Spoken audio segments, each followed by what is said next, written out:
বাংলাদেশের রাজনীতিতে প্রতি মুহূর্তে বদলাচ্ছে আবহাওয়া। ছাত্র জনতার অভ্যুত্থানের পর আত্মগোপনে আওয়ামী লীগ উঠেছে নিষিদ্ধের ডাক, তবে তাতে সায় দেয়নি বিএনপি জামায়াত। এদিকে আওয়ামী লীগের অনুপস্থিতিতে মাঠ দখল রেখেছে জামায়াত ইসলামী ও বিএনপি, যেখানে এখন শুরু হয়েছে নির্বাচনের হাকডাক। তবে এমন সময়েও চুপ রয়েছে আওয়ামী লীগ। কিন্তু কেন?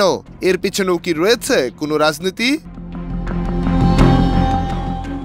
রাজনীতিতে যখন চলছে জামায়াত বিএনপির মুখোমুখি অবস্থান, তখন নীরবে সামাজিক যোগাযোগ মাধ্যম ব্যবহার করে আওয়ামী লীগের নেতাকর্মীদের গ্রেফতার খবর, আর সেই সঙ্গে সরকার, বিএনপি এবং জামায়াতের সমালোচনার প্রচার চালাচ্ছে দলটি। এর পাশাপাশি আত্মগোপনে থেকেই তৃণমূলের সঙ্গে চালাচ্ছে বৈঠক, যা প্রায় শেষ পর্যায়ে।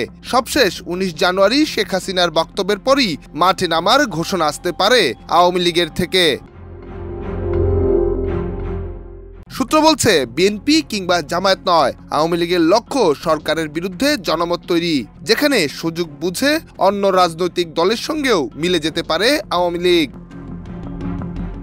নিহার সরকার, অঙ্কুর, দেশ রূপান্তর।